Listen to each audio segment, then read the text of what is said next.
Hi students, today I would like to teach you the remaining part of the chapter 2, that is increasing soil fertility. The topic is increasing soil fertility. Okay, first we are start by reading the chapter. Okay.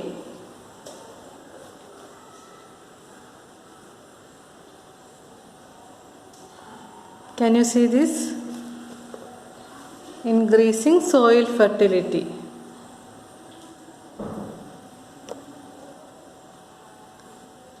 Some bacteria, figure 2.7, are able to fix nitrogen from the atmosphere to enrich soil with nitrogen and increase its fertility.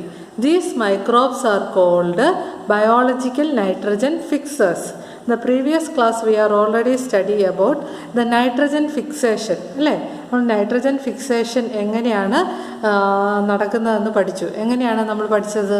Soil fertility increase ചെയ്യുന്നു എന്നൊക്കെ നമ്മൾ പഠിച്ചു. എങ്ങനെയാണ്?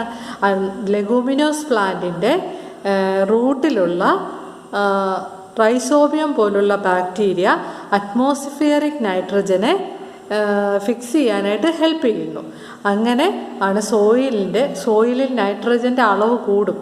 അങ്ങനെയാണ് nitrogen fixation നടക്കുന്നത്. Okay, so they are called biological nitrogen fixers. അതുകൊണ്ട് ഇതുപോലെയുള്ള ബാക്ടീരിയനെ നമ്മൾ ബയോളജിക്കൽ നൈട്രജൻ ഫിക്സേഴ്സ് എന്നാണ് പറയുന്നത്. Can you see this picture? The nitrogen fixing cyanobacteria and blue-green algae. Okay. Cleaning the environment. എങ്ങനെയാണ് മൈക്രോ ഓർഗാനിസംസ് നമ്മുടെ environment clean ആക്കാനായിട്ട് help ചെയ്യുന്നതെന്ന് നോക്കാം. നമുക്കറിയാം, നമ്മൾ കളയുന്ന waste, vegetables, fruits from the nearby houses and gardens, they put them in a pit meant for waste disposal. അതായത് നമ്മൾ നമ്മുടെ വീട്ടിൽ നിന്ന് കളയുന്ന വെജിറ്റബിൾസും ഫ്രൂട്ട്സ് അതുപോലെയുള്ള സാധനങ്ങളെല്ലാം നമ്മൾ എന്ത് ചെയ്യുക? നമുക്കറിയാം, നമ്മൾ കളയുന്ന വേസ്റ്റിൽ നിന്ന് ഈ മൈക്രോ ഓർഗാനിസം അതിൽ വർക്ക് ചെയ്യുന്നുണ്ട്. അങ്ങനെയാണ് അത് ഡീകമ്പോസ് ചെയ്ത് മാന്യൂറായിട്ട് മാറുന്നത്. Okay, it decomposed and got converted into manure. Manure എന്ന് പറഞ്ഞാൽ എന്താ? നമ്മൾ കളയുന്ന നമ്മുടെ കിച്ചണിൽ നിന്നൊക്കെ കളയുന്ന വേസ്റ്റിൽ നമ്മുടെ മൈക്രോ ഓർഗാനിസം അതിൽ വർക്ക് ചെയ്തിട്ട് അതിനെ മാന്യൂറാക്കി നല്ല വളമാക്കി മാറ്റുന്നു എന്നാണ് പറയുന്നത്. There is an activity for you, activity 2.5. Take 2 pots and fill each pot half with soil. അതായത് നിങ്ങൾ 2 പോട്ട് എടുക്കുക, അതിനകത്ത് ഹാഫ് പോട്ട് വിത്ത് സോയിൽ. അതിൻ്റെ ഓരോ പോട്ടിൻ്റെയും പകുതി വെച്ച് നന്നായിട്ട് സോയിൽ നിറയ്ക്കുക. Mark them A and B. എന്നിട്ട് അതിനെ എയും ബിയോ എന്ന് 2 പോട്ടായിട്ട് മാർക്ക് ചെയ്യുക. Put the plant waste in pot A. അതായത് നമ്മൾ ഒരു പോട്ട് എ എന്ന് അടയാളപ്പെടുത്തി അതിൽ പ്ലാന്റ് വേസ്റ്റ് ഇടുക. And the things like a polythene bag, empty glass bottles and broken plastic toys in pot B. എന്നിട്ട് പോട്ട് ബിയിൽ നമ്മൾ പോളിത്തീൻ ബാഗ്, അതുപോലെ എംറ്റി ആയിട്ടുള്ള ഗ്ലാസ് ബോട്ടിൽ, പ്ലാസ്റ്റിക് ടോയ്സ്, ഇതെല്ലാം നമുക്കറിയാം, ബ്രോക്കൺ ആയിട്ടുള്ള പ്ലാസ്റ്റിക് ടോയ്സ്, ഇതെല്ലാം പോട്ട് ബിയിൽ അടയാളപ്പെടുക. Put the pots aside. എന്നിട്ട് നമ്മൾ ഈ പോട്ട് ഒരു സൈഡിലേക്ക് മാറ്റി വയ്ക്കുക. Observe them after 3-4 days. അതായത് എന്നിട്ട് ഒരു 3-4 ദിവസം കഴിയുമ്പോഴത്തേക്കും നമ്മളിത് ഒബ്സർവ് ചെയ്യാനായിട്ടാണ് പറയുന്നത്. Do you find any difference in the content of the 2 pots? ഈ 2 പോട്ടിലെയും കണ്ടൻറ്റിന് എന്തെങ്കിലും വ്യത്യാസം ഉണ്ടായോ എന്ന് നിങ്ങളൊന്ന് ഒബ്സർവ് ചെയ്യണം. If so, what is the difference? എന്തെങ്കിലും ഡിഫറൻസ് ഉണ്ടായോ? You will find that plant waste in pot A has been decomposed. നമ്മൾ പോട്ട് എയിലിട്ട പ്ലാന്റ് വേസ്റ്റ് ഡീകമ്പോസ് ചെയ്തിരിക്കുന്നതായിട്ട് കാണാൻ പറ്റും. How did this happen? എങ്ങനെയാണ് ഇത് സംഭവിച്ചത്? The plant waste has been converted into manure by the action of microbes. അതായത് plant വേസ്റ്റേജിൽ microbes work ചെയ്തിട്ട് അതിനെ മാനുവലായിട്ട് മാറ്റുന്നു. And the nutrients are released in this process. അതായത് ഈ പ്രോസസ്സിലൂടെ ന്യൂട്രിയൻസ് റിലീസ് ചെയ്യുന്നു എന്നാണ് പറയുന്നത്. Can be used by the plants again. എന്നിട്ട് നമ്മളിത് പ്ലാന്റ്സിന് വളമായിട്ട് ഉപയോഗിക്കാമെന്നാണ് പറയുന്നത്. Did you notice that in pot B? അപ്പോൾ പോട്ട് ബിയിൽ എന്താണ് സംഭവിക്കുന്നത്? The polythene bags empty glass bottle has broken toys part did not undergo any such change. അതായത് നമ്മൾ പോട്ട് ബിയിൽ ഇട്ടിരിക്കുന്ന ഈ എംറ്റി ഗ്ലാസ്സിനോ പോളിത്തീൻ ബാഗിനോ അതുപോലെ ബ്രോക്കൺ ടോയ്സിനോ ഒന്നും ഒരു ചേഞ്ചും സംഭവിക്കത്തില്ല. The microbes could not act on them and convert them into manure. പക്ഷേ ഈ പോട്ട് ബിയിൽ മൈക്രോബ്സ് വർക്ക് ചെയ്യുന്നുമില്ല, അതിനെ മാനുവറായിട്ട് മാറ്റുന്നുമില്ല. Okay,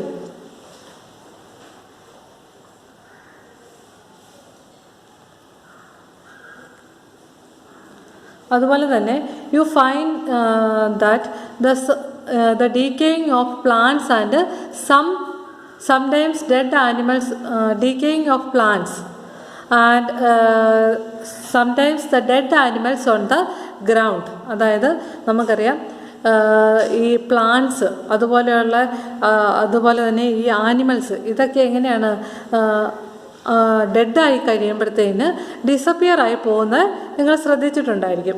disappear after some time. This is because the micro organism decompose the dead organic waste of plants and animals. അത് എന്തുകൊണ്ടാണ് അവ ഇങ്ങനെ disappear ആയി പോകുന്നത്?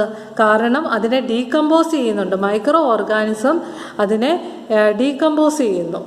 Dead organic waste of plants and animals converting them into simple substance. അതായത് micro organisms അതിൽ work ചെയ്ത് അതിനെ സിമ്പിൾ സബ്സ്റ്റൻസ് ആയിട്ട് കൺവേർട്ട് ചെയ്യുന്നു.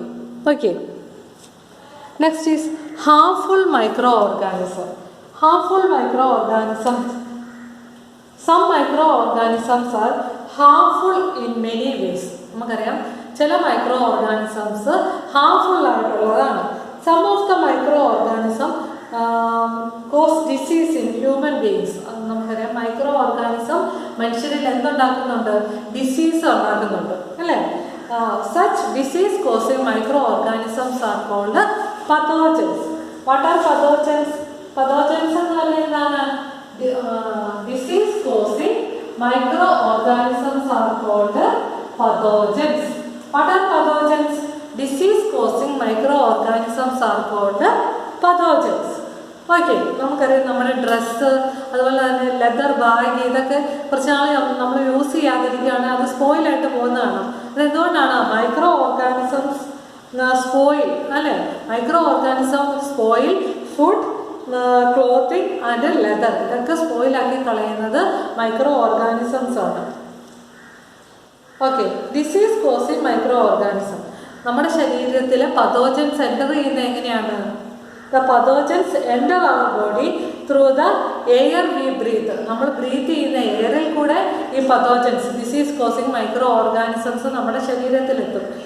അതുപോലെ തന്നെ വാട്ടർ വി ഡ്രിങ്ക്, നമ്മൾ കുടിക്കുന്ന വെള്ളത്തിൽ നിന്ന് ഈ മൈക്രോ ഓർഗാനിസംസ് നമ്മുടെ ശരീരത്തിലെത്തും. ആൻഡ് ഫുഡ് വി ഈറ്റ്, നമ്മൾ കഴിക്കുന്ന ഫുഡിൽ നിന്ന് ഇതിലൂടെ എല്ലാ മൈക്രോ ഓർഗാനിസംസ് നമ്മുടെ ശരീരത്തിലെത്തും. They can also get transmitted by direct contact with an infected person or carry by an animal. നമുക്കറിയാം ഇപ്പോൾ കൊറോണ സീസണാണ്. ഇൻഫെക്റ്റഡ് പേഴ്സണിൽ നിന്ന് നമുക്കറിയാം ഹെൽത്തി ആയിട്ടുള്ള ഒരാളിലേക്ക് ഈ ഡിസീസ് പകരാൻ സാധ്യതയുണ്ട്, അല്ലേ? ഡയറക്റ്റ് കോണ്ടാക്റ്റ് വഴിയുണ്ട്. അതുപോലെ ഡ്രസ്സ് നമ്മൾ ഇൻഫെക്റ്റഡ് ആയിട്ടുള്ള പേഴ്സൺസ് യൂസ് ചെയ്ത ഏത് മെറ്റീരിയൽസ്, ഡ്രസ്സ് അതുപോലെയുള്ള അവരുപയോഗിച്ച എന്ത് മെറ്റീരിയൽസ് ഉപയോഗിച്ചാലും നമുക്ക് ഈ ഡിസീസ് വരാനായിട്ടുള്ള സാധ്യതയുണ്ട്. അപ്പോൾ communicable disease. What are communicable disease എന്ന് പറഞ്ഞാൽ എന്താണ്? Communicable disease the microbial disease that can spread from an infected person to a healthy person. അതായത് ഒരു ഇൻഫെക്റ്റഡ് ആയിട്ടുള്ള പേഴ്സണിൽ നിന്ന് ഒരു ഹെൽത്തി പേഴ്സണിലേക്ക് പകരുന്ന അസുഖങ്ങളെയാണ് നമ്മൾ കമ്മ്യൂണിക്കബിൾ ഡിസീസ് എന്ന് പറയുന്നത്. അതെങ്ങനെയൊക്കെ നമ്മൾ ഇത് ട്രാൻസ്മിറ്റ് ചെയ്യും? Communicable disease are transmitted through air, water, food or physical contact. ഇതിലൂടെയെല്ലാം കമ്മ്യൂണിക്കബിൾ ഡിസീസ് പകരാം എന്നാണ് പറയുന്നത്. എക്സാമ്പിൾസ് ഓഫ് സച്ച് കമ്മ്യൂണിക്കബിൾ ഡിസീസിന്റെ എക്സാമ്പിൾസ് ആണ് cholera, common cold, chicken pox and tuberculosis. These are the examples for communicable disease. Communicable disease inde examples are cholera, common cold, chicken pox and tuberculosis. Okay. What are communicable disease? Microbial disease that can spread from a infected person to a healthy person through air, water, food or physical contact. Okay.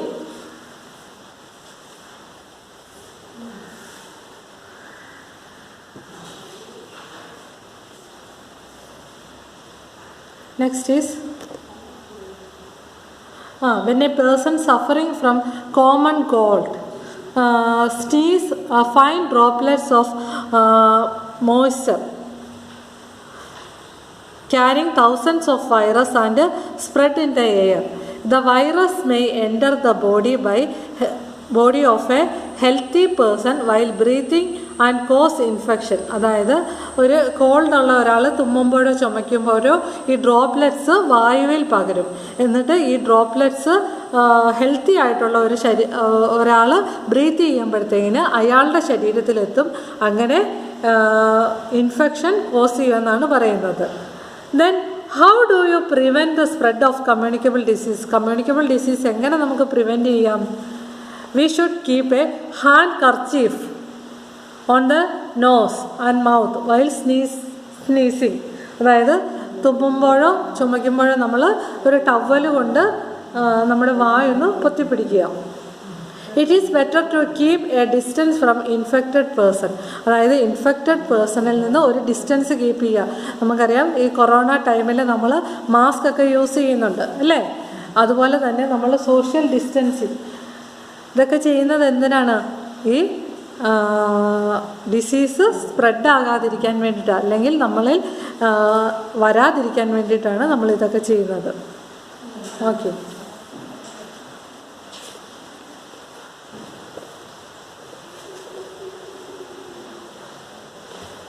This much for today.